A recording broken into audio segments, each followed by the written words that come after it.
കെ.എസ്.ആർ.ടി.സിയിൽ സ്ത്രീകൾക്ക് സൗജന്യ യാത്ര അനുവദിച്ചതോടുകൂടി പൊതുഗതാഗത മേഖല വൻ തകർച്ച നേരിടുകയാണെന്ന് ബസ് ഉടമകൾ.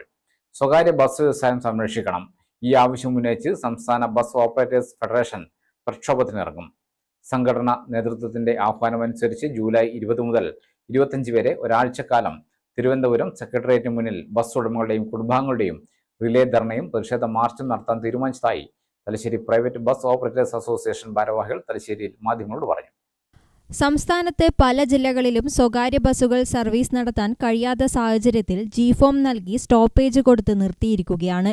അടിക്കടി ഉണ്ടാകുന്ന ഡീസൽ വില വർധനവും മഴക്കാലമായതിനാൽ ഡീസലിന്റെ അധിക ചിലവും പുലിവാലായിരിക്കുകയാണ്. സർക്കാർ കെ.എസ്.ആർ.ടി.സിയിൽ നടപ്പിലാക്കിയ സ്ത്രീ സൗജന്യ യാത്രയും യാത്രക്കാരുടെ കുറവും കൂടിയാവുമ്പോൾ കളക്ഷനിൽ വലിയ കുറവാണുണ്ടായിട്ടുള്ളത്. സർവീസ് നടത്താൻ കഴിയാത്ത സാഹചര്യം നിലനിൽക്കുന്നതിനാൽ മറ്റ് ജില്ലകളിൽ ജി-ഫോം നൽകി ബസ്സുകൾ സ്റ്റോപ്പേജ് ചെയ്തതുപോലെ ഇവിടെയും സ്റ്റോപ്പേജ് നൽകാൻ നിർബന്ധിതമായിരിക്കുകയാണെന്നും ഉടമകൾ പറഞ്ഞു.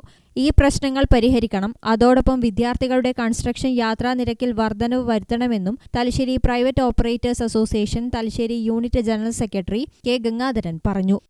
ഡീസൽ വക തന്നെ 800 രൂപ പ്രതിദിനം വന്നു. അതുകൂടാതെയാണ് സൗജന്യ യാത്ര. കാരണം കെ.എസ്.ആർ.ടി.സിയും അതുപോലെ സ്വകാര്യ ബസ്സുകളും പാരലായിട്ട് സർവീസ് നടത്തുമ്പോൾ എല്ലാ വനിതകളും, കേരളം 60% വനിതകളാണ് യാത്രക്കാർ. അതെല്ലാം തന്നെ മാറി നിൽക്കുന്ന ഒരു സ്ഥിതിയാണ്. അപ്പോൾ കേരളത്തിലെ പ്രൈവറ്റ് ബസ്സുകളുടെ യാത്രക്കാരുടെ എണ്ണം ഗണ്യമായി കുറയുകയും ഒരു ദിവസം സർവീസ് നടത്തുമ്പോൾ ആ ബസ്സിന് ഡീസൽ പോലും അടിക്കാൻ പറ്റാതെയും അതുപോലെ തൊഴിലാളികൾക്ക് വേതനം പോലും കൊടുക്കാൻ പറ്റാത്ത ഒരു സാഹചര്യമാണുള്ളത്. അപ്പോൾ ഇതിനൊരു പരിഹാരം കാണേണ്ടത് അർജൻറ്റായിട്ട് കണ്ടില്ലെങ്കിൽ ഈ വ്യവസായം താനെ നിന്നുകൊണ്ടിരിക്കുകയാണ്.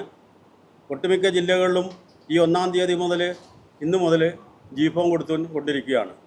കാരണം നഷ്ടം സഹിച്ചും കൊണ്ട് ഒരു ബസ് സർവീസ് നടത്തി കൊണ്ടുപോകാൻ പറ്റില്ല എന്നുള്ളത് എല്ലാവർക്കും അറിയാവുന്ന കാര്യമാണ്. ഗ്രാമിക ന്യൂസ്, തലശ്ശേരി.